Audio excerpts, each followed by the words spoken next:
दरम्यान मुंबई महापालिकेवर पुन्हा शिवसेनेचाच झेंडा फडकलेला आहे। शिवसेनेचे विश्वनाथ महाडेश्वर मुंबईचे नवे महापौर झालेत, तर हेमांगी वरळीकर यांची उपमहापौरपदी निवड झाली आहे।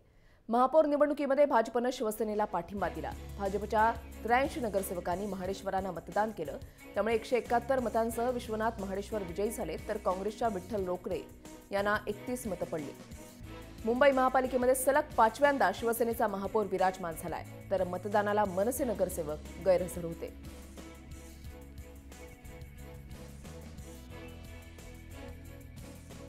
किती वेळा त्या निवडणुकीच्या प्रचार प्रसारामध्ये पारदर्शकता, त्याच्यानं निवडणुकीच्या दरम्यान पारदर्शकता, आता निवडणूक झाल्यानंतर शिवसेनेचा महापौर बसल्यानंतरही पारदर्शकता।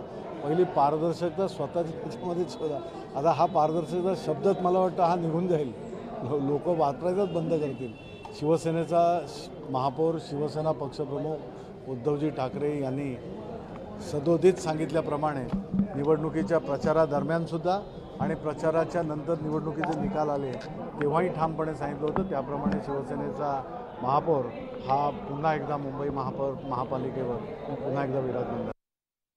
जनादेशला स्वीकार्य करून भारतीय जनता पक्षाने दिलेली भूमिका ही या शहरामध्ये राजकीय अस्थिरता नको, कुठेतरी राजकीय स्थिरता हवी म्हणून हे केलेलं मतदान आहे। विकासाचे प्रस्ताव असतील, आम्हाला योग्य वाटतील तिथे त्या प्रस्तावाच्या बाजूने पण मतदान करू, मात्र जे प्रस्ताव अयोग्य वाटतील त्याच्या विरुद्धही आम्ही काम करू। पारदर्शकताचे पहारेकरी म्हणून आम्ही काम करू।